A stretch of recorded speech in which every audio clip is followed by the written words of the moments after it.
Hi, everyone. Last time we were together, we talked about Jackie Kennedy and JFK going into Dallas in Texas. They were doing a quick trip around the United States, specifically in Texas, though. And remember, I mentioned to you, I left off with the idea that she made a statement later that it was odd that everywhere she went, she was given yellow roses. And then in this particular landing, she was given red roses. And she didn't think anything of it at the time, but later she brought it up as something that was rather odd. Okay, so today we are starting our lecture on number 93. We're almost done with this chapter. Most of you should have finished the homework for this chapter already. We are just basically catching up on the notes at this point, and then we're going to be moving on into the next chapter right after we're done with the next 4 or 5 slides. So we were talking about what happened on November 22nd, 1963, red roses aside. There was an assassination on the president, not just an attempt, but an actual assassination. I think, here we go.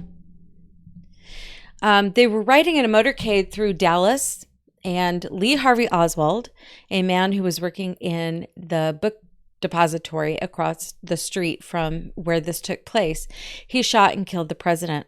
Now, if you would like, you can watch the actual film. It's called the Zapruder film on YouTube. They won't let me show it to you on my slideshow because it's protected, but get your parents' permission. It is very quick. There is one that is slowed way down so you can actually see it. When the president was shot, the focus, of course, everybody was watching him, and the first bullet that hit him went through the neck or upper chest, and he lurched forward. At that point, Jackie later says that she assumed he was having heat stroke. It was a very, very warm day out. They were dressed very nicely. And so she thought that he was just feeling a little dizzy. And while she was leaning in to check on him, a second bullet went through his head and sprayed brains, blood, and bone all over, including all over her. Her immediate response was to reach to the back of their limousine that they were riding in to get the Secret Service agent who was behind them and help pull him into the car to defend the president, because they didn't know if he had actually been killed at this time or if he could survive these injuries. He was taken to a hospital where it was discovered he had died. So he didn't live very long after in the hospital. I don't believe he was DOA. But afterwards, everybody was really looking at her to see what was really happening. The news at the time, when they reported this, the newscasters were in tears. They were shocked that this could even happen. JFK was being presented by the news media as being the person everybody had been waiting for, this genius president. He didn't have a great following among most Americans. His poll numbers were really down at the time that this was going on, which could explain why they were doing this trip in the first place. His own party was having frustrations with him because he was reaching out to Republicans on the other side of the aisle, that's what we call that, to talk about civil rights issues. Okay, one of the most prominent Republicans at the time wasn't even in the U.S. government. He was working on the ground, talking and working with people in his own areas. His name was Martin Luther King Jr. And JFK was working with him, trying to promote the idea of a civil rights bill and to try to quell the civil unrest that was going on, specifically in the South, but all over the United States. So people in his own party weren't very happy with him. Many of them weren't. The younger people in the party liked him. The older people did not. There were also issues in his presidency concerning the issues with Cuba. He was the president during the time of the Cuban Missile Crisis. And as a result of him stepping up to the Russian leader at the time and saying, look, you need to remove your missiles from Cuba. It's 90 miles off our shore. You need to get them off of there or we're going to come after you. He became very tough. He became very strong. And people looked at that and they said, okay, we respect that. And that was really to kind of make up for the fact that he had failed miserably in the Bay of Pigs incident. The Bay of Pigs incident, remember, that was a group of Cuban freedom fighters, people who had escaped from Cuba during the time that Batista was taken out of office, and Fidel Castro, Raul Castro, and Che Guevara all took over Cuba and basically kicked Batista left. As soon as those three men took over Cuba, they started building concentration camps. They started killing people who had been on Batista's side. Che Guevara was actually in charge of a lot of that, including building concentration camps and killing people, executing them for what he considered to be treason. He was also given the job of being in charge of the Treasury. He bankrupted the Treasury within a few years. He signed all the paper money, Che. That was his nickname. It was a habitual way of talking for him. It's just like in the United States when we say, after the end of a sentence, he would say, I'm gonna go get something, Che. It's like, I'm gonna go. So anyway, he had been instrumental in getting the Russians to put a missile pad next to where it could hit the United States, because the original plan for the Cuban government at that time was to shoot missiles into the United States and then take it over. He was unhappy with the fact that Castro and the Russian leaders agreed with Kennedy and they backed off. He was very, very upset about that. And that eventually led to him splitting with Castro and going back to his home country. So there were issues with Cuba. The leadership in Cuba weren't really happy with JFK. They felt like, they were a little embarrassed by the fact that he'd stepped up to them. There were also issues with rumors that he was involved with some mob people.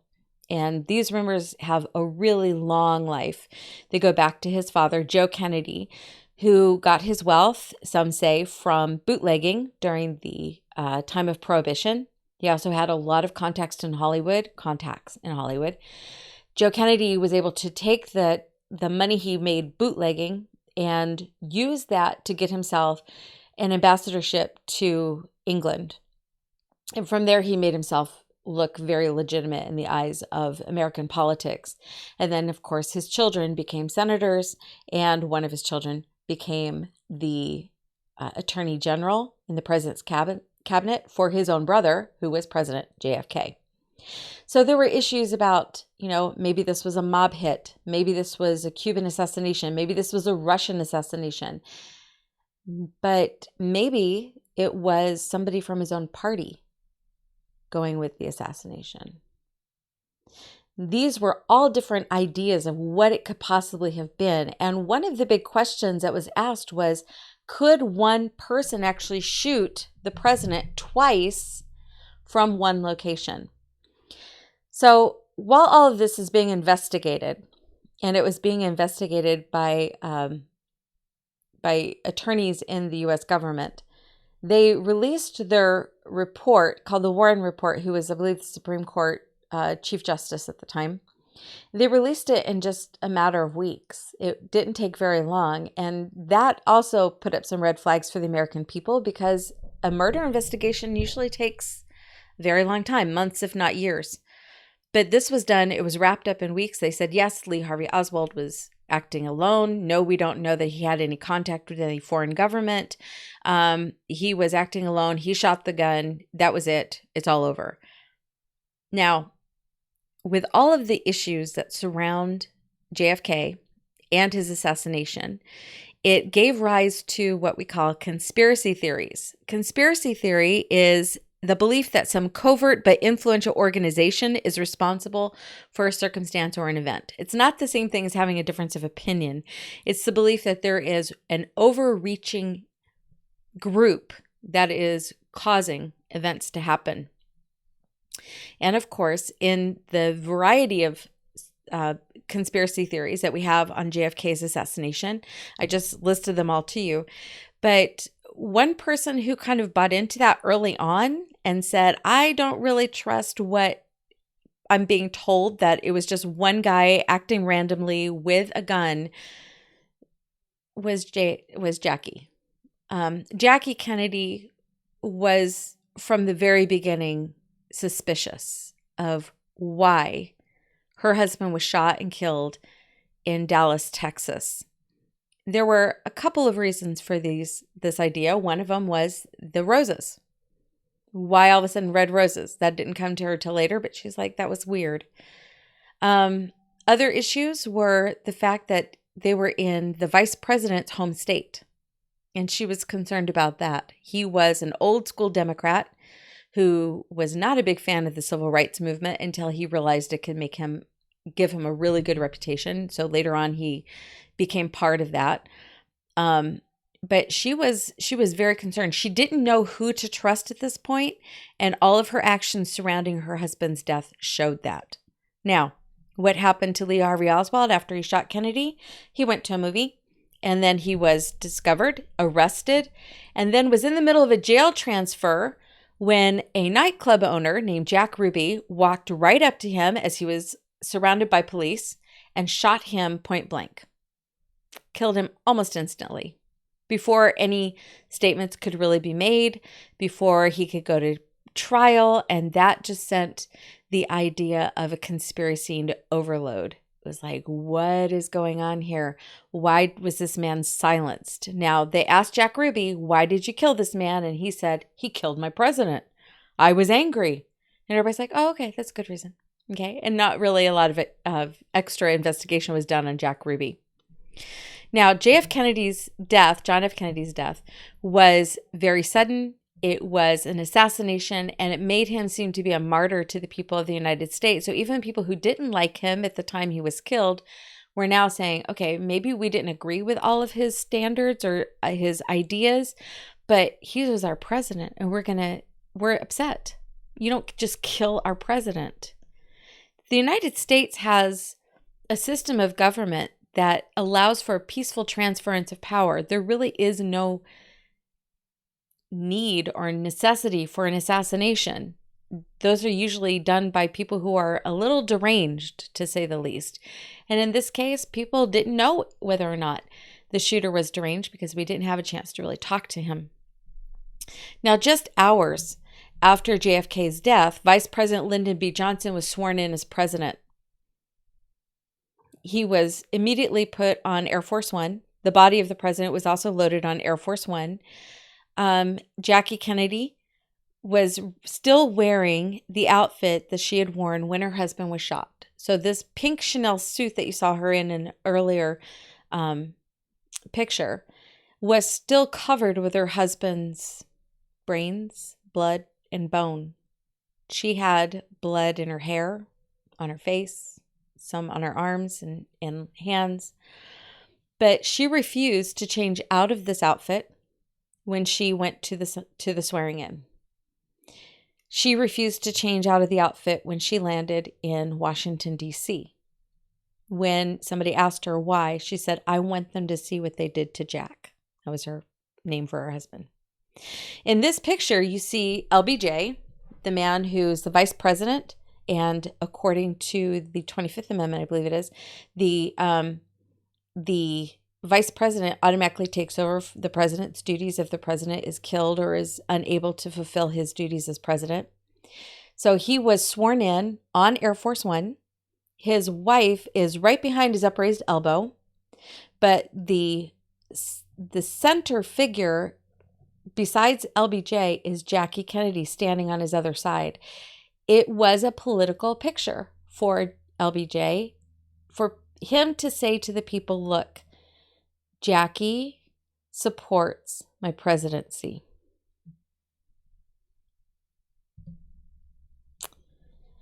Okay, give me just a second. I will get the next slideshow on. We are now in chapter 22, where we are talking about troubled times for America. I'll be honest with you that this chapter and the future chapters that we're going to be talking about tend to get a little on the depressing side. So I want to lighten those up with some extra information for, well, the last time I taught this class, I started feeling very depressed reading all of these problems. And I got to the point where I felt like the textbook was really just kind of focusing on the bad issues and never showing any of the lighthearted parts of American history. And that's why I decided 2 years ago that I was going to start putting in some more films. Like, that you need to watch Star Wars: A New Hope, which came about during the 70s. It's a very important movie, not just because of its popularity, but because it so very well shows you the attitudes of the day. I know you're thinking, but it happened a long, long time ago in a place far, far away. You don't create art in a vacuum. It's going to reflect your circumstances, and it really does. And I hope that when you watch it, it will be after we've talked about this a little bit, you'll be able to see some of the influences there. But let's get into troubled times for America. Let's start with the early 1960s with the teachings of John Dewey. He's called the father of progressive education. And by the 1960s, his philosophies had permeated public education. Now, what he says sounds good on paper, but it really doesn't work out. But unfortunately, by the time the entire public school system of the United States figured out it didn't work, it was too late to change it. It had already been so ingrained in American education that it would have been very costly. And frankly, there would have had to be a lot of re-education among teachers and students to get back to where you should have been. And people weren't willing to do that. And the term re-education makes people a little cringy because that was something that was being said by Stalin and the communists. And so they just kind of piled on. Instead of saying, you know what, I think we made a mistake, we need to start dialing this back little by little, they just piled on to the ideas. His primary idea was that children are animals and should be allowed to act as such. And it doesn't sound like, that doesn't sound like a good thing. But in the eyes of someone who looks at evolution as being true, that is acceptable behavior. He believed that morality would show itself when people were left alone. We know that isn't true. Just observation tells us that's not true. People do need some kind of standards and laws and rules to govern their lives, if for nothing else, to keep them from hurting others. He also believed that children needed to have practical experience to learn anything. Rote memorization was to him a waste of time. There are still a lot of parents and public school teachers who don't believe in rote memorization, but his philosophy was just get rid of it altogether and just have them work it out from point zero. So what that ends up doing is you end up, when you don't learn from the previous generation or the previous teachings, you end up just doing the same thing over and over again. You're on this gigantic hamster wheel and you're constantly having to relearn what's already been learned. Okay, I know it sounds counterintuitive. Just bear with me here. In traditional education, we learn what has already been learned before, but we learn it as, okay, this was proven as fact, or this was proven false. We have already had this situation played out for us. So we are just looking at the evidence and the result. In progressive education, instead of saying, okay, we've already seen this done and we have a result, in progressive education, it's like, we need to do the experiment over again so that you can find the result. Again, it sounds like a good idea, but you end up just saying the same thing over and over again, and it gets really frustrating because the children don't really learn anything new as a result. In traditional education, you learn what had gone on before, and then you add to it. Okay. The other issue with progressive education is it tends to be very on the evolutionary standard side. And so people have a tendency to look at some students will do very well because of their intellect and some people won't. So just kind of pass them along and Let them get out of the system as quickly as possible. In 1962, the Supreme Court removed prayer from the public schools, and it was the result of this woman. Her name was Madalyn Murray O'Hair. She was a communist. She said that about herself. I'm not, bad-mouthing her. She was a communist, and she was an atheist. And she lived in a neighborhood where she was surrounded by people who had actually escaped from Russia's communist dictatorship. They didn't like her because everything that she was saying were the same thing that they heard back in Russia. And so they really didn't care for her. She used the idea of her son having to say prayer in school. That's how they started every day. When my father was in school in the 40s and 50s, he said that they would have a time of, they would do the pledges, the teacher would read out of Proverbs, and then they would have a time of prayer. And it really didn't matter what the religious makeup of the classroom was. Everybody just kind of accepted the Proverbs as being good material to listen to. And so, but Madalyn Murray O'Hair, however, she looked at this and said, "You're forcing religion on my child." And according to the Constitution, there is no establishment of a state religion. Now, here's where they start twisting the Constitution. The Constitution in the First Amendment specifically states that there will be no establishment of a state religion. That means the country itself cannot create a national religion. At the same time, it says, but there also will not be any,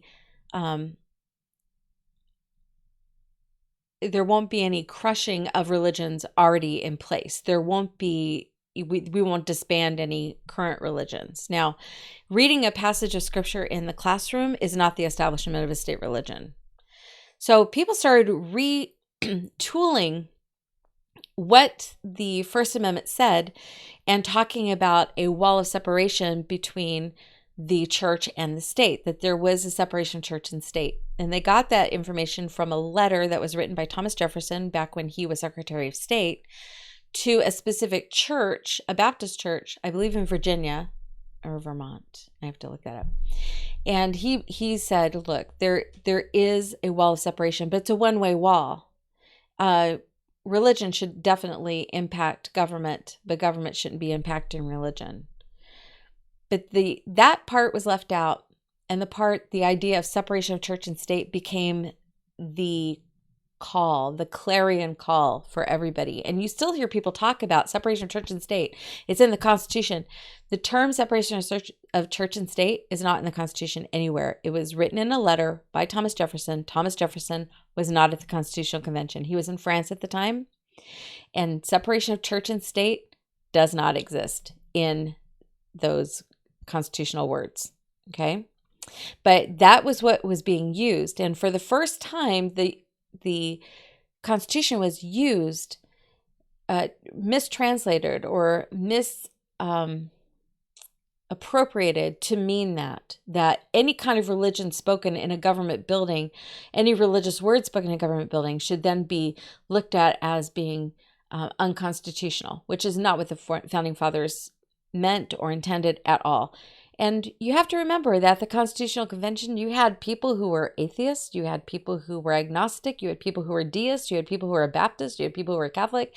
You had all kinds of religious backgrounds in that meeting, and they all agreed to that wording in the First Amendment. In 1963, the Supreme Court banned Bible reading from the public schools.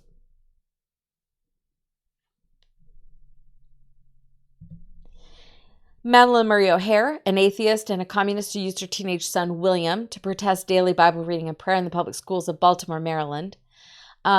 She went after the United States government specifically to get prayer, Bible reading out.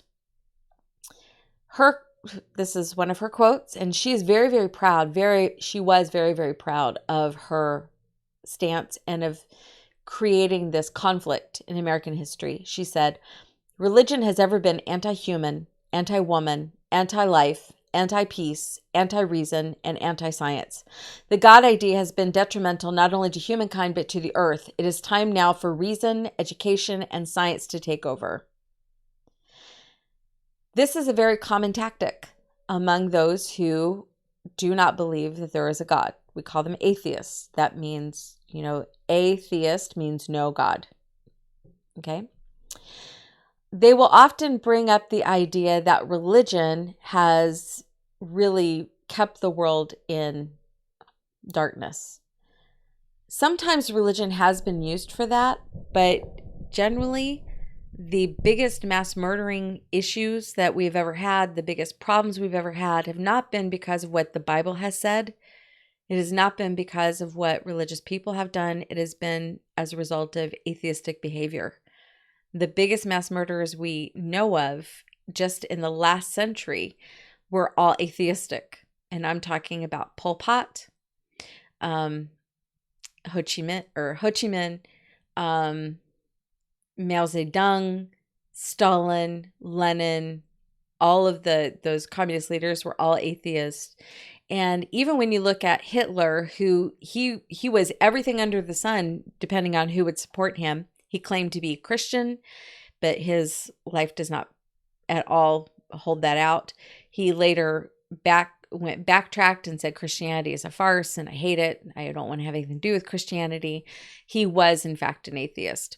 So when we look at the biggest mass murderers, it's not Bible believers who are doing that. And even when Christianity or religion is used as an excuse for this, there are always pockets of people, and usually very large pockets of people, who say, no, we don't agree with that. That is not what God means. It is not about hurting people. I do also want to take some time and look at that last sentence. It is time now for reason, education, and science to take over. These are the buzzwords that are used by the atheistic community to de-promote Christianity. It's their way of saying, we don't agree with Christianity because people who are Christians are not reasonable people. That is not true, okay? We as Christians should be very well educated. And if you are not reading, if you are not paying attention, if you're not developing your critical thinking skills, that's not the fault of Christianity. That's your fault. You need to be educating yourself. You need to be getting the best education possible for yourself. Many of you are going to Calvary Christian School because you wanted a better education. This is your opportunity. As your teacher, I am telling you flat out, you need to read more. You need to develop your critical thinking skills. You need to do puzzles. You need to learn reason. You need to listen to both sides of an argument and come up with the best possible solution. Education is vital to you. You need to be your best teacher. You should be your own best teacher. And then when it comes to science, Bible-believing Christians are big fans of science. We believe in the scientific method. The problem that evolutionists have with Christians is the fact that evolution does not follow the scientific method. It follows an idea that we're all going to agree that this is true. That is called faith. Christians have faith. We just don't have faith in evolutionary creation science.